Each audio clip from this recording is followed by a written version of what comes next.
Students, हम chapter 3 कर रहे हैं, तो उसी की कंटिन्यूशन में इससे पहले वाली क्लास में हमने क्या सीखा था कि अगर हमारे पास pair of linear equation in two variable है तो उनका रूप, जो कहते हैं ना शक्ल, उनकी शक्ल किस तरह की होगी, कैसी होगी। a1x plus b1y plus c1 equal to 0, a2x plus b2y plus c2 equal to 0। हमने उनकी शक्ल देखी। फिर आगे हमें क्या करना था कि क्या इनके उत्तर, इनके आंसर, इनके सॉल्यूशन निकलेंगे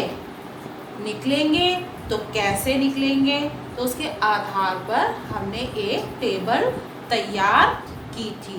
ठीक है, अब टेबल में हमने क्या सीखा था। टेबल में हमने ये देखा कि if a1 upon a2 is not equal to b1 upon b2 then we have only one solution and that solution is named as unique solution निकलेगा। if a1 upon a2 is equal to b1 upon b2 equal to c1 upon c2 then there are infinite number of solutions। and the third one condition, if a1 upon a2 equal to b1 upon b2 but not equal to c1 upon c2, in that situation there is no solution is possible।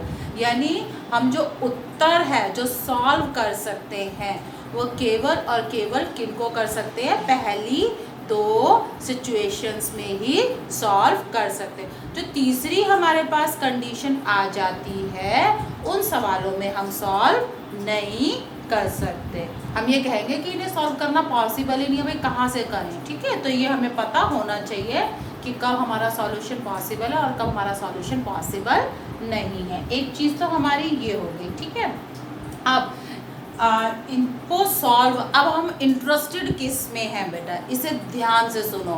We are interested only in first condition, means a1 upon a2 is not equal to b1 upon b2, हम उसमें ही interested है। Where only one solution is possible. तो हम सीढ़ी दर सीढ़ी काम करते रहे। हमारी सबसे पहले नीचे वाली लैडर क्या थी, हमारी नीचे वाली लैडर में हमने पहले क्या देखा था, हम कह सकते हैं the shape of linear equations. फिर उसमें हमने आगे स्टेप में क्या देखा, अगली लैडर में हमने क्या देखा, नंबर ऑफ सॉल्यूशन। उसके ऊपर वाली सीढ़ी चढ़े, अब नंबर ऑफ सॉल्यूशन, हमें नंबर ऑफ सॉल्यूशन भी पता है कि किसके कितने निकलेंगे। ठीक है, नाउ हाउ टू सॉल्व।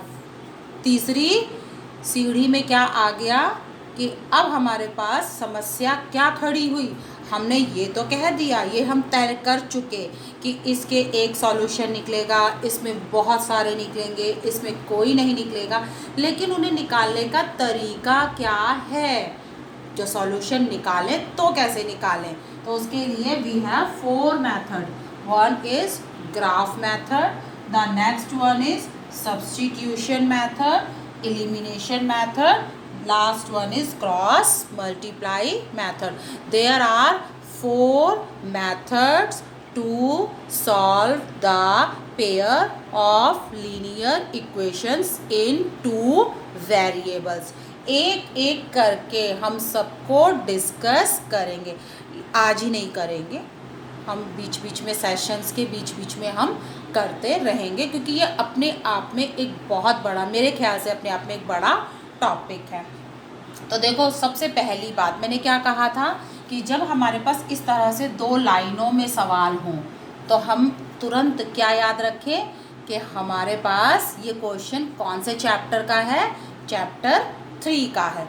और जैसे ही, बस मैं कहती हूँ ना, जैसे मैंने 10th क्लास लास्ट ईयर जो 10th क्लास थी तो तुम्हें भी करवाया था कि एक चीज़ को, कुछ चीज़ों को गांठ बांध के रख लो, अच्छे से गांठ बांध के रख लो। तो गांठ बांधने लायक बात क्या है, जैसे ही कभी ऐसा सवाल देखो तुरंत क्या करना, हल्का हल्का कट मार देना, x पर और y से y को, सिर्फ x और y कटेगा, बचा क्या, ऊपर से बचा हमारा 2।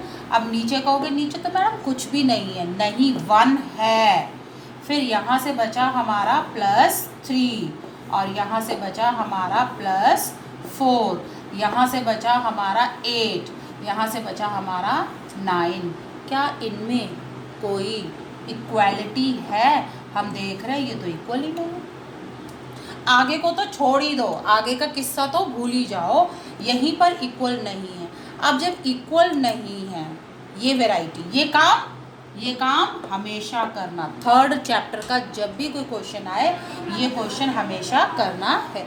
इट मीन्स अब हम नीचे क्या लिखेंगे, unique 1 solution possible, unique solution possible, ठीक है। और नेक्स्ट वीडियो में हम देखेंगे इसका ग्राफिकल सॉल्यूशन।